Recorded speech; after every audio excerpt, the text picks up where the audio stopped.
Hello, Big Yumbo here. I'm just gonna show you some of the cooler items that I got last week. We've got the vintage Scooby-Doo. It's actually glow in the dark. All these eyeballs glow in the dark, which is why I think that it's cool. I don't quite know the science behind this, but this is a black light.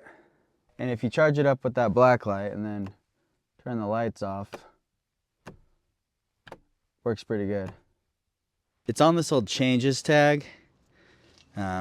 Single stitch. Yeah, it's just got a really big print. And it's got a little back graphic there. I'm probably just gonna give this to a friend who likes vintage shirts more than me. I'm not a big t-shirt guy, really. Picked up 2 pairs of these. OG 107, like field trousers, Baker pants. These are one of my favorite items to sell. They're both kind of a bad size though. They have like 29-inch inseams. And they're both from Vietnam era. This one is from 1968. You can see the 6'8" right there. And then this one is from, let me see, 1969. Yeah, they're just cool pants. This one you might think is mid, but I actually really like it. The company is just Circle S. You'll find their blazers a lot. They make Western stuff. It's usually vintage, like made in USA. This one is cool because of the fit. It's like a super cropped fit. And it's got this cool yoke on the back. It's kind of like a tuxedo jacket, almost like a Western tuxedo jacket. But I'm gonna keyword it up with bolero. A real bolero jacket would have more like details on the front, like cool embroidery and stuff. But this one is not as cool. I'm still considering it one of my 10 coolest items of last week. I didn't find anything that great, but this I think is cool. That's what your tag looks like there. It's made in USA. I don't know when it's from. Maybe like, it looks like a 38R. Maybe like 80s or 90s or something. This is probably one of my top 3 or 4 items, I think. It's a Polo Ralph Lauren shirt. But this one's got crazy details. It says Mountain Rescue 1951. It's kind of like modeled after one of those canvas military bags. There's like the ones that cinch at the top. It kind of reminds me of one of these bags. This bag would make a sick jacket. This one's even from the same year, 1951. It's a Polo. They go around and they take details from stuff like this and they just kind of steal them and then put them on their clothes. I'm probably gonna translate what this says in post. I have no idea. Is this Japanese, Chinese? It's got like double shoulders. Look at the closure on the collar here. It's this locking metal clasp. Crazy details. It's even got little things on the corners by the hem. Not much going on the back though, except for this. Super cool. Here's another Polo Ralph Lauren item. This one, it's kind of styled after a Browns Beach vest from like the 30s or 40s. Except the Browns Beach ones have patch pockets and these have little slash pockets. Still really like it. It's 86% lamb's wool, 14% regular wool. It's just a cool little waistcoat from Polo Ralph Lauren.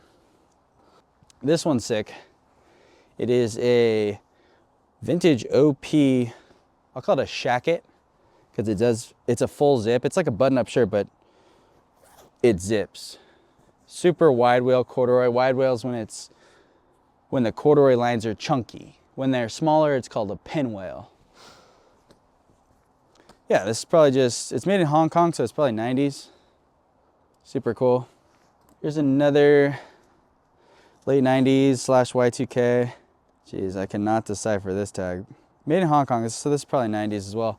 It's a Levi silver tab. I'm gonna stand up for this one. Super long. The leg openings measure 10.5 inches, so they're pretty baggy. I'm gonna call these like rave pants. Because they're baggy, they're swooshy, and they've got these huge cargo pockets. And they're just kind of like a techie style. Like, look at those zipper pulls.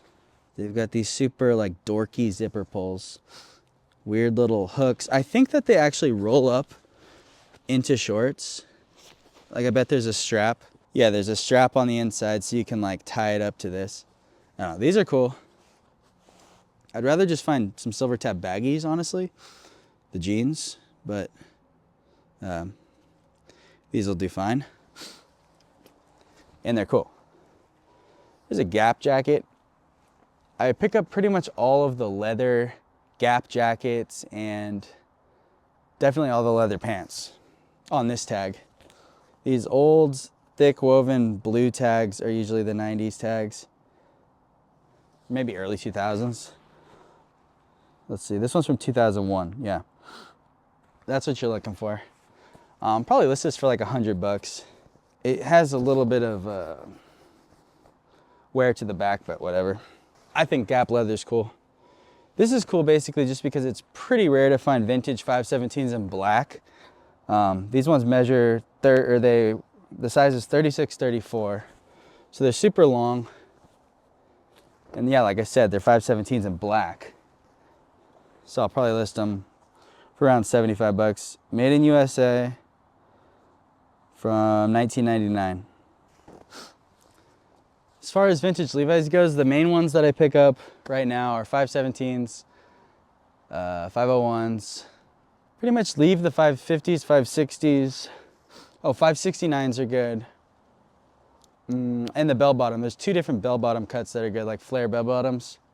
I'll grab both those, but leave a lot of 505s and a lot of stuff like that. Vintage Faded Glory shirt. So Walmart brand.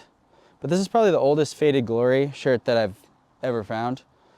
Faded Glory, I think, started in 1972.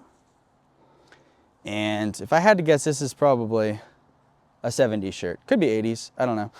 Look at the tag on it. It's like embroidered.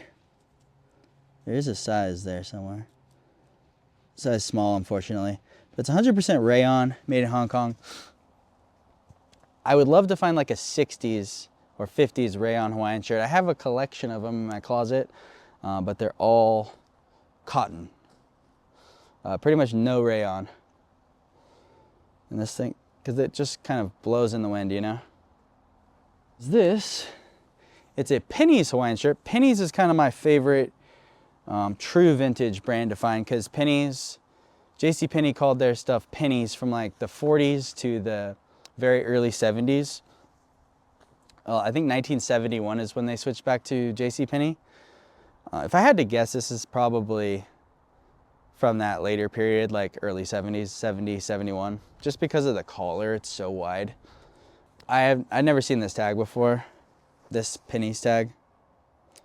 Yeah, it's just damn cool.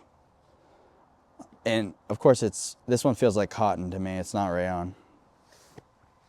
It does have a couple stains.